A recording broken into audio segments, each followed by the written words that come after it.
Video hari ini saya mau bahas tentang permasalahan di lingkungan, terutama menghadapi perangkat desa ya. Jadi kayak ketua RT, ketua RW, kepala dusun, segala macam. Nah itu kadang-kadang kita sebagai pebisnis kos ya, kita seringkali bentrok atau crash dengan mereka gitu.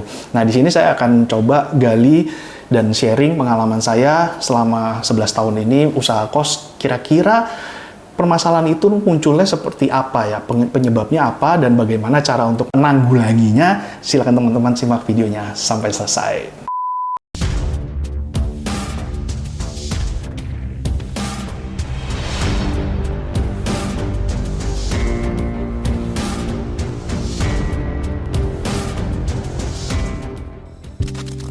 Ya teman-teman, kalau kita udah bermasalah sama lingkungan ya, terutama kalau lingkungannya itu dengan perangkat desanya, atau perangkat kampungnya gitu ya, entah ketua RT, ketua RW, atau kepala dusun, atau misalnya orang yang dituakan di sana itu bisa menjadi duri di dalam daging gitu ya. Saya bisa dibilang beberapa kali saya pernah mengalaminya, dan saya di sini cerita ya, saya akan cerita itu kira-kira penyebabnya apa dan cara mengatasinya gimana ya. Oke teman-teman, begini. Biasanya ya, yang sering terjadi permasalahan di lapangan itu sebenarnya hanya kurang komunikasi aja. Sebenarnya hanya kurang pendekatan aja.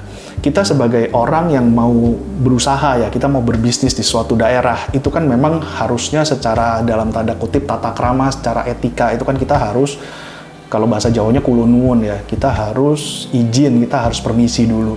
Biasanya itu yang lupa ya, kita sebagai pebisnis kos ya, kita udah beli, terus kita merasa ini kan bangunan gua, ini duit gua, segala macem, gua main bangun aja tanpa permisi kiri kanan, depan belakang sama ketua RT, ketua RW, segala macem.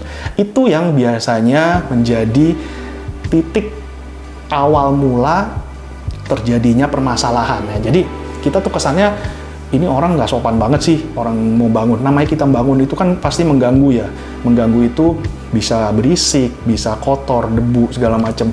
Itu kan mengganggu. Jadi sebaiknya memang kalau misalnya teman-teman mau bikin kos, itu izin dulu sama tetangga, kiri kanan depan belakang sekitarnya, terus sama RT RW. Kalau RT RW sebenarnya ya teman-teman harus datang ke mereka itu sebelum teman-teman membeli kosnya, sebelum teman-teman membeli tanahnya, sebelum teman-teman akuisisi propertinya gitu. Itu yang paling penting, karena kalau misalnya kita ternyata awalnya kita nggak ngobrol dulu ya, dalam tanda kutip ngobrol dulu sama RT RW, terus kita udah tiba-tiba beli, akuisisi, terus ternyata setelah itu ternyata ada masalah yang kita tidak duga-duga ya. Contoh gini, contoh saya dulu pernah, saya udah telanjur beli properti, terus dibilang, itu kebetulan di dalam perumahan ya, di perumahan ini nggak boleh ada kos-kosan. Nah itu kan repot, kita udah beli, terus kita kok nggak boleh buat kos-kosan, gimana gitu. Nah itulah untuk menanggulangi, menjaga supaya nggak terjadian, kita sebelum akuisisi kita harus ngobrol dulu sama mereka. Kita harus bilang dulu, kita mau beli nih properti ini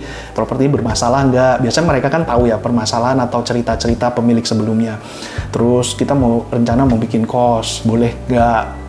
Kosnya boleh putra-putri atau harus satu gender doang, atau boleh pasutri, segala macam. Kita pokoknya harus tanya-tanya segala macam.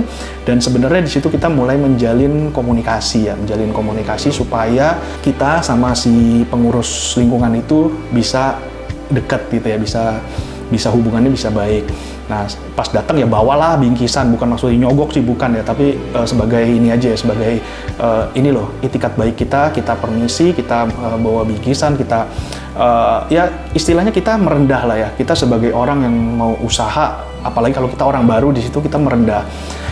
Masalah pertama biasanya adalah komunikasi yang salah di awal ya. Saya pernah saya ngurusin satu kos-kosan ya, kebetulan punya orang, dia pusing lagi bangun, terus di stop sama Satpol PP, dan setelah saya dimintain bantuan sama mereka ya, sama orang yang punya kos ini, saya ke lapangan, ternyata masalahnya adalah dia waktu pertama itu nggak kulo nuwun dulu, nggak permisi dulu, jadinya sama tetangga-tetangganya bermasalah, sama RT-nya bermasalah.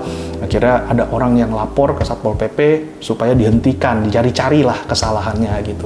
Ya, jadi komunikasi itu penting. Kecuali memang kalau setelah kita komunikasi terus ternyata masih mentok, itu biasanya memang ada oknum yang memang dalam tanda kutip ya gimana ya, iri, dengki, sirik gitu ya. Jadi kalau orang mau bikin kos-kosan itu mereka iri, mereka dengki, mereka sirik. Mereka apalagi kalau misalnya orang tersebut, saya pernah sih ketemu Pak RT itu yang gak welcome banget saya bikin kos di situ. Ternyata kenapa? Ternyata Pak RT-nya itu juga punya kos-kosan. Jadi dianya itu merasa, wah gue tersaingi nanti gitu. Nah kalau kayak gitu-gitu adalah faktor X yang mungkin penanggulangannya bisa lebih rumit ya. Dan pernah saya satu kos-kosan saya bener-bener saya mau pendekatan apapun, cara apapun saya tetap nggak bisa, tetap dipersulit. Akhirnya satu-satunya jalan waktu itu saya jual. Saya males sudah pokoknya ngurusin, saya jual dan saya pingin lepas aja dari properti itu gitu.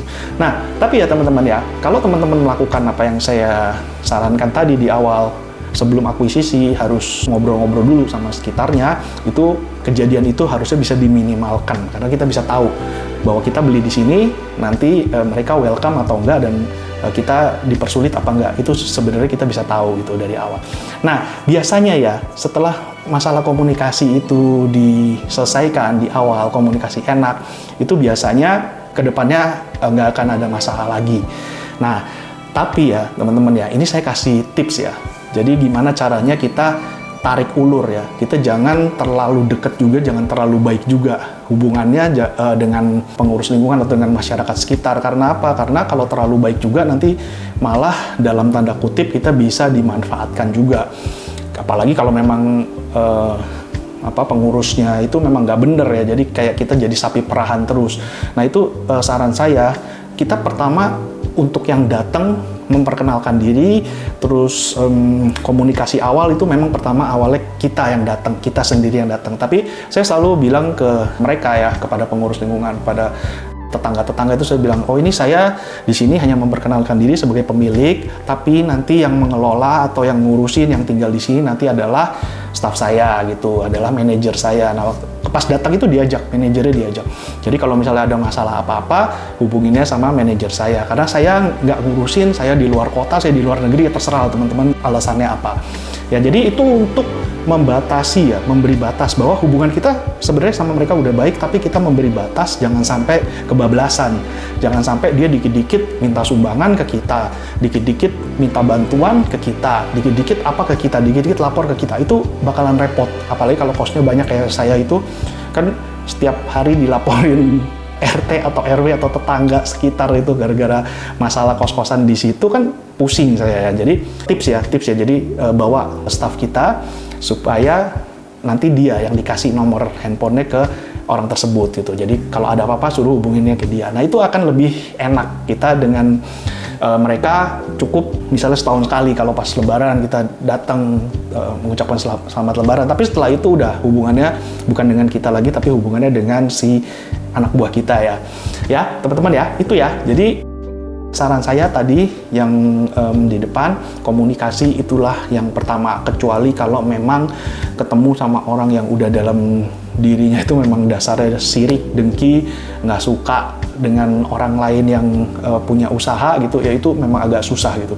Cuma kalau ketemu orang seperti itu, biasanya kalau teman-teman udah ketemu orang seperti itu, misalnya contohnya udah terlanjur beli gitu ya tanahnya, ya kita harus naik ke atasnya. Jadi misalnya dulu saya pernah ketemu salah satu warga yang provokator ya. Warga yang provokator, dia selalu jelek-jelekin, dia selalu persulit, kita mau turun material itu dihadang segala macam. Nah itu ada satu orang provokator. Nah provokator itu kita ngadepinnya adalah kita harus hubungan baik, menjalin hubungan baik sama orang yang di atasnya dia. Jadi orang yang dihormati oleh si provokator ini. Jadi waktu itu saya pendekatan sama beberapa orang-orang tetua di kampung, dan saya cerita masalah seperti ini. Akhirnya saya malah dibantu sama yang tetua-tetua kampung itu, malah yang provokatornya ini malah yang dimusuhin gitu ya. Nah itu kayak gitu juga bisa terjadi. Jadi kalau misalnya ketemu kecentoknya sama RT, kita coba naik ke RW. Misalnya RW-nya kecentok, kita coba naik lagi, misalnya ke lurah atau kepala dukuh gitu ya, kepala dusun gitu. Ya, jadi teman-teman gitu. Cuma sebenarnya teman-teman ya, kalau masalah komunikasi ini diatasi, sebenarnya 95% itu sebenarnya masalah itu udah nggak ada lah. Kadang-kadang mereka itu hanya ingin merasa dihargai ya. Jadi kita sebagai manusia juga kita coba teman-teman bayangin kalau teman-teman ketua RT ya, terus ada orang tiba-tiba nggak permisi, tiba-tiba bongkar-bongkar di situ, masukin material segala macem, bikin kos-kosan LV lagi. Nah, sebagai teman-teman, kalau misalnya teman-teman sebagai ketua RT juga bayangin gimana rasanya. Dia sama sekali nggak permisi, nanti kalau ada masalah baru lapor ke RT gitu kan. Nah, itu kadang-kadang kita harus dibalik ya, jadi supaya kita bisa berempati juga bahwa kalau mereka punya jabatan memang haruslah kita menghargai mereka. Jangan sampai mereka merasa nggak dihargai, terus akhirnya mereka musuhin kita, itu kan akhirnya kita sendiri yang rugi. Oke ya teman-teman, itu dulu, simple banget pokoknya masalah komunikasi itu yang pertama. Dan yang penting banget adalah sebelum akuisisi properti, sebelum bikin kos-kosan, teman-teman ngobrol dulu sama RT RW sekitar, tetangga-tetangga sekitarnya, supaya nanti bisnis kita lancar, nggak diganggu sama siapapun. Terima kasih teman-teman sudah menonton, dan sampai ketemu di video yang akan datang.